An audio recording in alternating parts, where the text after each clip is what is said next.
Hello, I'm Professor Gerhard Bodie. This is segment 4 of frequently asked questions on the distinction of two kinds of righteousness. I'm here with Professor Charles Aaron and Professor Robert Kolb. The question for you guys is, how does the distinction of the two kinds of righteousness help clarify sanctification?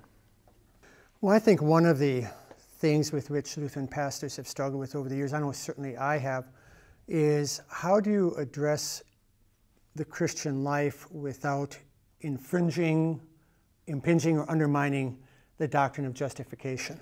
I think at times we've struggled with, is it okay to exhort people to live a certain way, to instruct them to live a certain way? Or if we do that, will they all of a sudden think, well, that they have the ability to do so, or something like that, or that they're justified by means of it.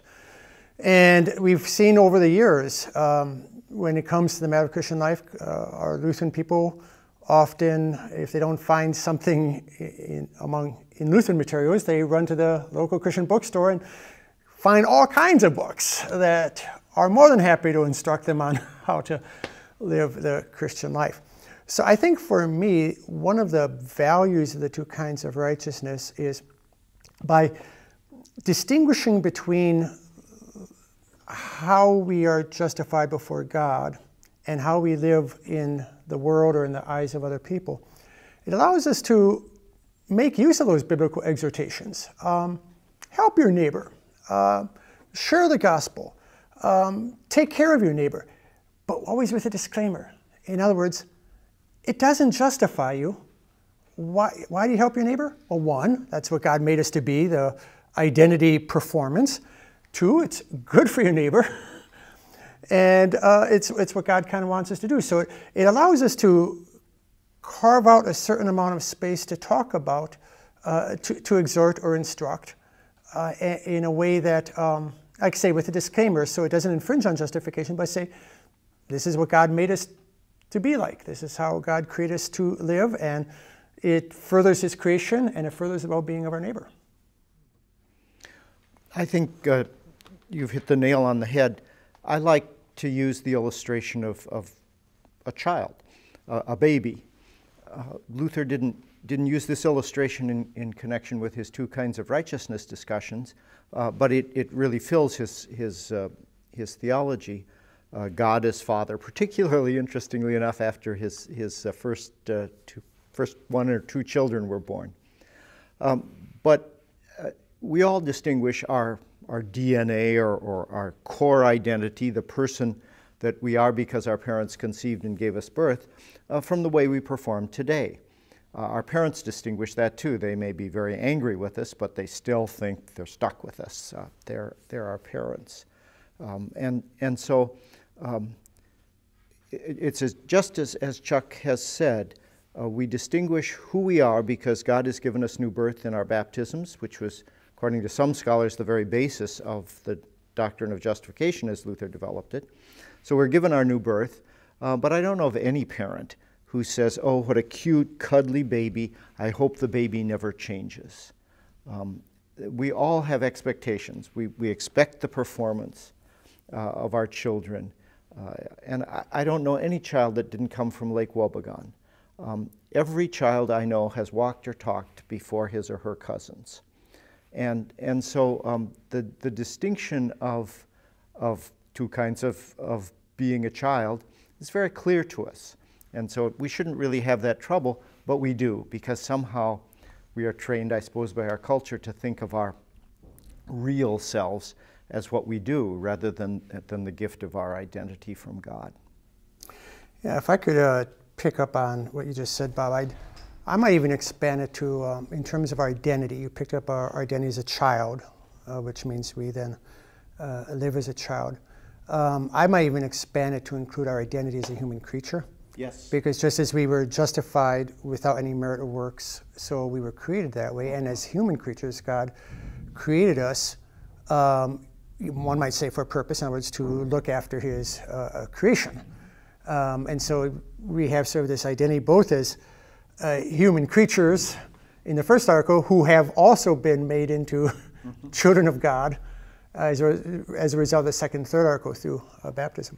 And I would be embarrassed to tell you how old I was before I realized that without any merit or worthiness was in the first article. Exactly. Not in the second or third. And I catch students on that all the time. Yeah. Now, the other thing that I find helpful about the active righteousness or the righteousness that flows from faith, the righteousness of good works, I suppose you could say, yeah, is that it carves out a certain amount of space for us to map, if you will, certain key Lutheran themes, such as vocations. Mm-hmm. You know, so it provides space to talk about vocations, and within those vocations, that we live out our lives according to God's law, sort of a blueprint woven into the fabric of creation, mm-hmm, and that as we live out that law, we're always tailoring it to specific needs. So each of us will has the command to love our spouse, but we will tailor that love to the specific needs and personality of our spouse, and that's through the use of wisdom, reason or wisdom. So it provides for me a certain amount of space to lay out sort of a Lutheran way of talking about the Christian life and how we go about living that Christian life. Yes, and as you've already said, it keeps God's commands there as the information for making those decisions within the freedom God gives us, the room for play that He gives us. It keeps us disciplined by His commands, but within the structures of His creation, where He continues to be the creative and imaginative God He was in the first place. There is one thing that I've always said as we've been teaching two kinds of righteousness over the past, decade and a half. Okamoto and Kolb liked two kinds of righteousness because it allowed them to emphasize the unconditionality of the gospel. And Bierman and Arendt liked it because it would allow them to talk about good works and still keep their Lutheran membership cards. And the difference between them and us was that they had teenagers at the time that I first observed this. In part, that's true, I suppose, but I think the real difference is that Joel Bierman's sort of forming moment was when his parishioners said to him, "You've forgiven my sins, don't tell me what to do." And my forming moment was when college sophomores and juniors would come to me really doubting their status and stance before God.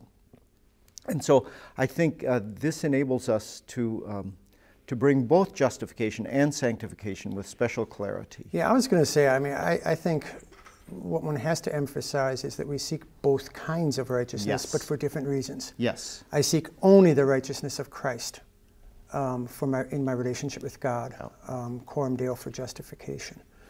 But I seek active righteousness for the sake of living in God's world, for the flourishing, yes, of His creation and human life. Yeah. And the confusion of that causes people to do what I did last Saturday. I wasn't sure God really liked me, and so I decided that I better do something to make Him like me. So I went downtown St. Louis and helped 43 old people across the street. Only 7 of them wanted to go across the street. But I needed to look good in God's sight. We are really freed, liberated, yeah, as Luther would like to say, to serve the neighbor as the neighbor rather than as our instrument for pleasing God. When we distinguish those two aspects of our humanity. Right. And to ignore one or the other, you run the risk of either, if you ignore our righteousness before God, righteousness of faith, you run the danger of legalism. Yes. If you ignore the other, you run the danger of antinomianism. Very good. Thank you both very much.